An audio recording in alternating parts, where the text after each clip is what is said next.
All right, we are 15 miles north of Seward, and I am hiking into Grayling and Meridian Lakes. It's about a mile and a half hike with the goal of catching Arctic grayling. And so it'll be similar to lake fishing back in Colorado. I have my 5-weight rod, and I have some little caddises and stimulators and some ants, and we're gonna see if we can't pop a couple of them on the surface.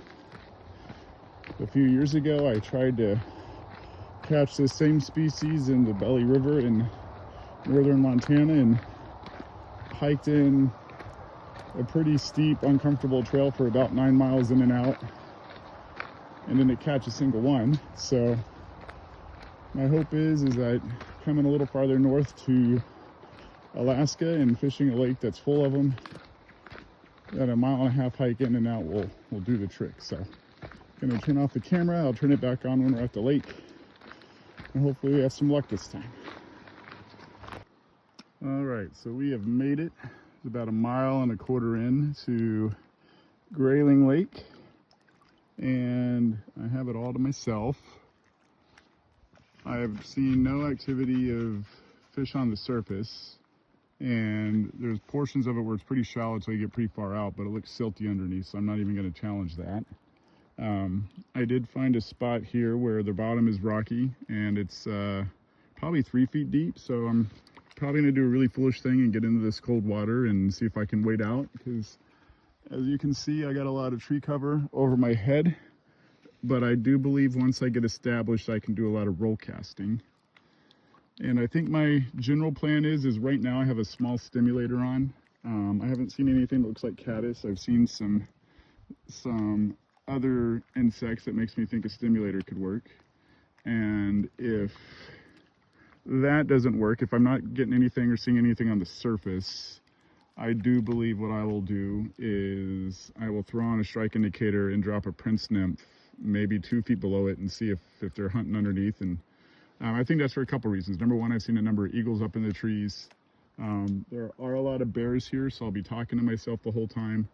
And so my general bet is if they're not on the surface, it is because they stay underneath because there's a lot more predators here than the lakes in Colorado. Further complicating things in Alaska is, since it is a state that requires sustainable fisheries for their way of life, they do have a lot more regulations than Colorado. And so I can only do one fly at a time here. I can't drop a dropper underneath my dry. And if I do have to switch to a strike indicator, I can only run one fly underneath of it. And so that's kind of informing my strategy of if I can't get anything on the surface, I want to play one under the strike indicator and essentially treating it like a dropper under a dry fly and see if they're popping underneath 18 to 2 feet below it. So I'm going to turn off the phone and we'll see what happens here. All right, so we did it here. This guy's flapping around. This is actually the second one. The first guy got loose.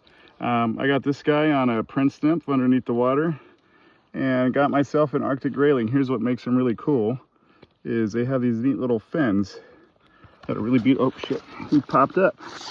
They got these neat little fins here that come up off their back, and you probably can't see it really well in the camera, but I've been chasing these guys for a couple years now, and I finally got one in, and I'm gonna put him back in the water, but it's been a successful day already.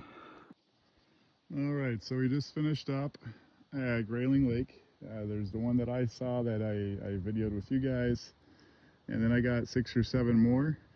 All on little beaded nymphs that were probably dropped 2 or 3 feet underneath the strike indicator, and they weren't too picky about it. The key was really, there was a bunch of them that would nip at it, but just you wouldn't move the indicator much, and you had to wait for the ones that would plunge the indicator a little bit because the other ones, their mouths weren't too big. But it's a good day. I've been out here probably an hour and a half, but I'm going to start heading back because it is bear country up here. And I've been told they start getting active around 8:39, so I'm going to make sure to be off the trail well before they hopefully start popping out.